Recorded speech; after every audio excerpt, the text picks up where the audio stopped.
Hello friends, आज हम बात करने वाले हैं यूनिट 3 जो बीएजी, बीएससीजी और बीकॉम जी के लिए फाउंडेशन कोर्स है।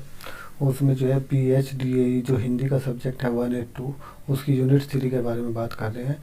यूनिट पहले जो है 2 वीडियो हम इसके ऊपर बना चुके हैं। ये बहुत ही इम्पोर्टेंट यूनिट है। इसमें लगभग 10-12 नंबर का क्वेश्चन आ सकता है, शॉर्ट में भी और लॉन्ग में भी। तो चलो हम डिस्कस करते हैं कि इसमें क्या क्या कर सकते हैं। सबसे पहले मैं बताना चाहूँगा कि आप देख रहे हैं सेल्फ ज्ञान चैनल। यहाँ पे जो है इग्नू की मैक्सिमम क्लास अपलोड की जा रही हैं। आप ऑनलाइन क्लास कर सकते हैं। इंपॉर्टेंट क्वेश्चन जो है वो बताए जा रहे हैं, जैसे कि आप देख रहे हैं। ये सेल्फ ज्ञान चैनल है। इसमें हमने एमबीए के जो इम्पोर्टेंट क्वेश्चन है कोड वाइज MS 05, 26, 27, 3, तो ये सब, और जो है इन्वायरमेंट की क्लास है और हिंदी की जो क्लासेस हैं सभी, और जो एग्ज़ाम से रिलेटेड जो बच्चों के डाउट है स्टूडेंट्स के इग्नू के, तो वो सभी यहाँ पे हमने पूरा डिस्कस किया हुआ है। तो आप इसको हमारी प्लेलिस्ट में जाके चेक कर सकते हैं और हमारे चैनल को लाइक और सब्सक्राइब करें प्लीज़, क्योंकि हम वीडियो बनाने में बहुत ही मेहनत करते हैं।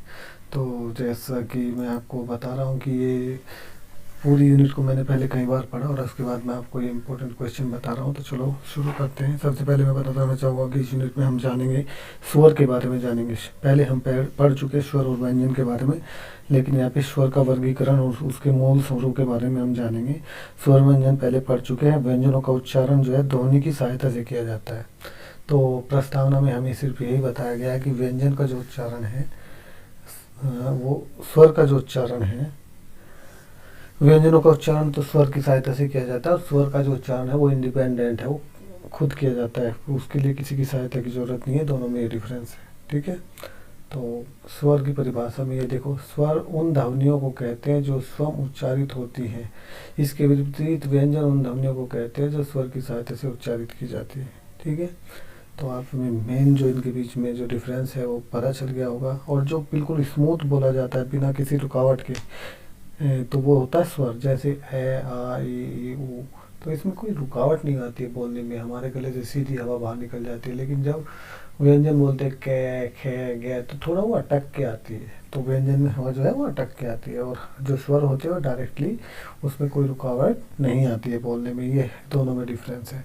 तो स्वर का जो वर्गीकरण मैं जल्दी जल्दी कंप्लीट करना चाहूँगा, ताकि आपको ना लगे कि वीडियो लंबा बना हुआ है, तो उसमें आदमी बोर हो जाता है थोड़ा सा।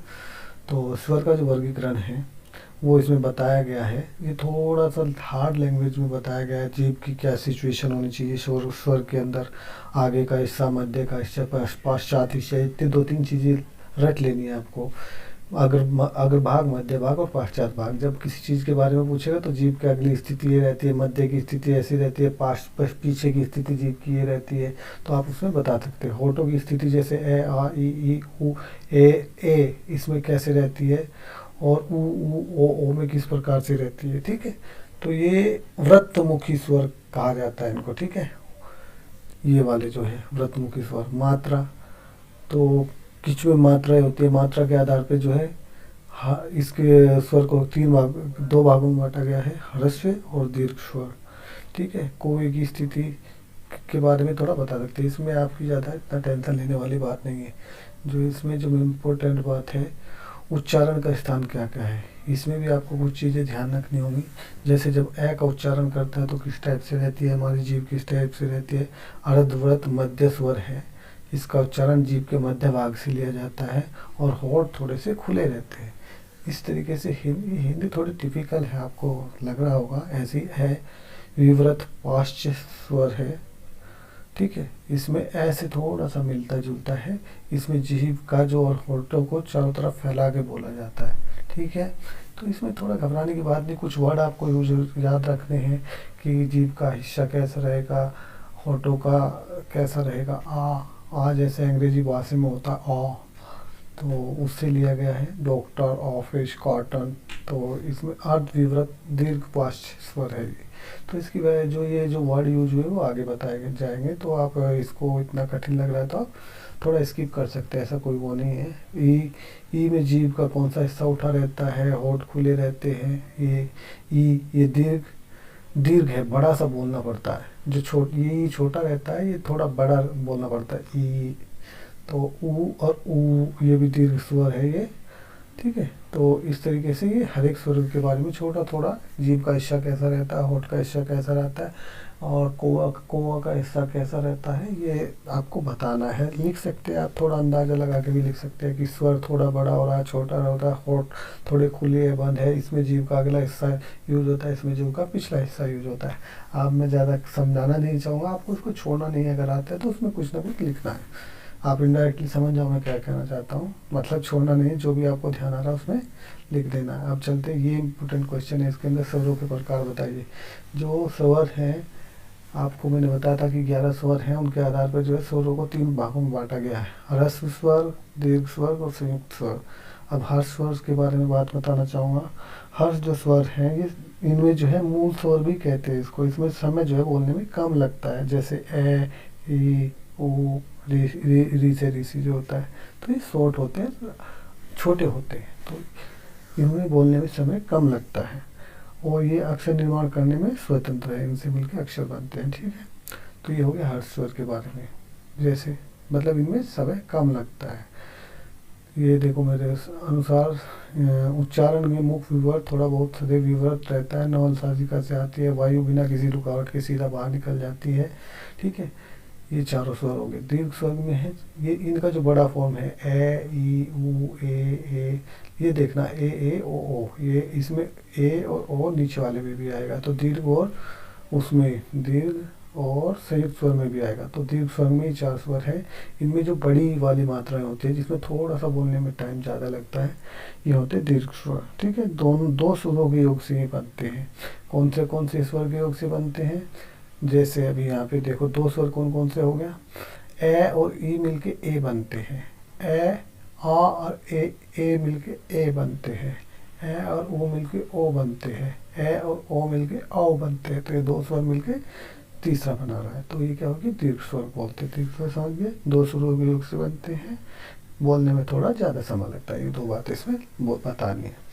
अब इसमें क्या है, आपको 2 स्वर कैसे जोड़ के तीसरा बनाना है, इसके ऊपर शॉर्ट नोट आ सकता है, ऐसे ऑब्जेक्टिव टाइप में दे सकता है। जैसे ए और ए मिलके मैंने बोला आ बनता है, तो मत और अनुसार मिलके इसके लास्ट में ए है, और ये ए मिलके तो मतानुसार बन गया। गीत अंजलि, इसके लास्ट में है ए है मिलके आ बन गया गीतांजलि। योग अभ्यास, मूलांकन, ई और ई मिलके बड़ी ई बनता है रविंद्र, तो ये मात्रा इधर की बजाय इधर से आती है, रविंद्र, मुनिंद्र, अभीष्ट। ठीक है, ओ और ओ मिलके कैपिटल ओ बनता है। दस सुउक्ति, भानुदय, भानोदय, गुरु उपदेश, ऐसे करके बनने हैं। ए और ई मिलके ए बनते, नर इंद्र, नरेंद्र, शुभेच्छा।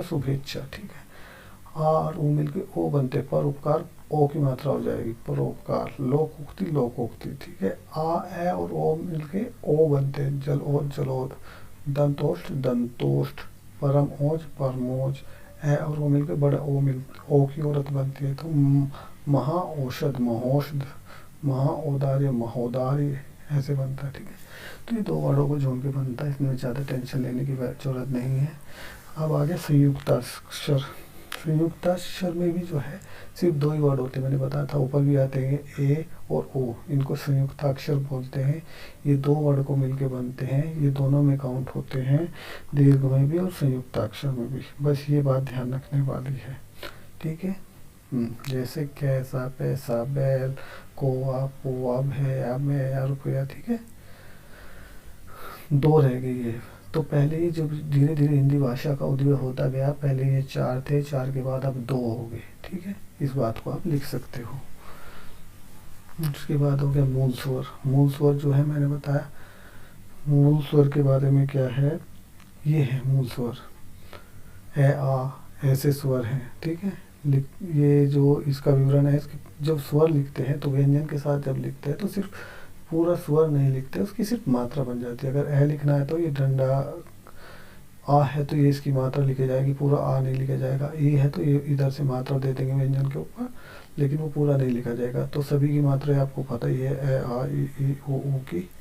2 द्विस्वर होते हैं जो 2 को मिला के बनते हैं, जैसे ए है, ए और ई को मिला के बनता है ए और ए के मिला के मिल गया ओ, ए और ओ को मिला के बन गया ओ, ए और ओ को मिला के बन गया। तो ये संयुक्त द्विस्वर हो गए, 2 सुरों को मेल से जो बनते हैं उनको क्या बोलते हैं, द्विस्वर बोलते हैं। अब ए की स्थिति के बारे में बात करते हैं। ठीक है। हर एक व्यंजन के अंदर में ए मिला रहता है लास्ट में, जैसे पे, पे और ए, ठीक है। इसमें ये नीचे हलंत लग जाता है, इसका मतलब ए नहीं है इसमें, तो इसको बोलते हैं अनुस्यूत। तो ए की स्थिति क्या होती है? ए की स्थिति ये थी कि स्वर की कोई मात्रा नहीं होती, ए स्वर की, वो हर व्यंजन में होता है, ठीक है, इतना लिख सकते हैं। उसके बाद अनुनासिकता। अनुनासिकता दो टाइप की होती है, अल्प अनुनासिक और पूर्ण अनुनासिक। देखो मैं बताता हूँ, अनुनासिक को आप समझ सकते हो सीधा, जो नाक से थोड़ी सी आवाज़ निकलती है नाक से, जो पूरी निकलती है हाँ, तो ये चंद्रबिंदु जैसा हर एक में रहता है, तो हो गया पूर्ण अनुनासिक। जो अल्प अनुनासिक होते हैं उसमें सिर्फ ये आ, रा, ठीक है। तो ऐसे आघात, आघात आप याद कर सकते हो, आघात मतलब किसी चीज़ पे जोर दे के बोलना, वो होती है आघात। आघात जो है तीन टाइप के हैं इसमें। बल आघात, जिस पे ज़्यादा जोर दे के ध्वनि में बोला जाता है, जैसे शत्रु, इंद्र, द्र, तो उसमें क्या हो गया, वो आघात है। संगीताघात, संगीतात्मक सुराघात होते हैं, वो सुराघात, इसमें संगीत के हिसाब से वर्ड को पिरोया जाता है, बनाया जाता है। तुम घर कब जाओगे, आओगे, जाओगे, तो जाओगे क्या होगा, थोड़ा जोर देके बोला गया है और सुर के हिसाब से बोला गया, तो हो गया संगीतात्मक सुराघात। रूपात्मक सुराघात, रूपात्मक सुराघात वो होता है जैसे हमारे दिमाग में किसी की आवाज़ फिट होगी, हम अंधेरे में भी उसकी आवाज़ को पहचान लेते हैं कि वो बोल रहा है, तो उसकी क्या है, वो हमारे दिमाग में फिट होगी, तो वो रूप स्वराघात होगी। टेलीफोन पर भी किसी की आवाज़ पहचान लेते हैं, आप वो बोल रहे हो, अच्छा हाँ ये वो है, तो वो उस टाइप को बोलते हैं रूपात्मक स्वराघात, ठीक है। अब एल ए लोप की स्थिति, ए की स्थिति मैंने बताया, तो अब किसी के वर्ड के बीच में आता है, किसी के लास्ट में आता है, तो ए कहाँ पे आता है, शुरू में नहीं आता है, बीच में और लास्ट में आता है। तो ए लोप जैसे आम है, लिखित रूप ये है आम, कल, 4, 5 पेड़, लेकिन उच्चारित रूप में लास्ट में हलंत है, ए नहीं है, ठीक है। तो ये कौन सा ए की लोप कहाँ पे लगा हुआ है, लास्ट में, अंत में। और ये मध्य में कहाँ पे लगता है, जैसे लड़का, लिखने में ये ऐसे लिखते हैं, लेकिन ल डे, डे में हलंत है, ए नहीं है। लड़का, जनता, न में ए नहीं है। मछली, छ में ए नहीं है। गिनती, न में ए नहीं है। सरसों, रे में, तो ये सभी मध्य में यूज हुए, तो ये मध्य में लोप है आ का, ठीक है। तो ये देखो इसमें दो दो लोप दिए हुए हैं, बीच में भी है और लास्ट में भी है, जैसे अन बन, न और न दोनों में नहीं है। अनसन, न और न में दोनों में ए नहीं है लास्ट में, तो इसमें मध्य और बीच में क्या है, ए में लोप है, मध्य और लास्ट में, ठीक है। तो इस तरीके से एक ये थे अवधारणा के स्वरूप, ठीक है। तो ये कोई अवधारणा का स्वरूप कोई इतना इम्पोर्टेंट नहीं है, तो मैंने आपको बता दिया है कि कौन कौन से इम्पोर्टेंट क्वेश्चन थे, और इसमें से क्या आपको थोड़ा सा सिंपल भाषा में मैंने समझाने की कोशिश की। इस यूनिट को पढ़ के मैंने बहुत देर तक समझा, क्योंकि मुझे पढ़े बहुत दिन हो गए थे और ये सिलेबस भी चेंज हो गया है, तो मैंने बहुत मेहनत की है। तो प्लीज़ मुझे 2 लाइक और 2 सब्सक्राइब दे दोगे तो मैं इसका नेक्स्ट वीडियो जल्दी से जल्दी लेके आऊँगा। आशा करता हूँ आपको ये वीडियो काफ़ी अच्छा लगा होगा। आप प्लीज़ यार हमारी मेहनत के लिए यार इसको एक सब्सक्राइब और एक लाइक तो दे दो हमारे सेल्फ ज्ञान चैनल को। Thank you.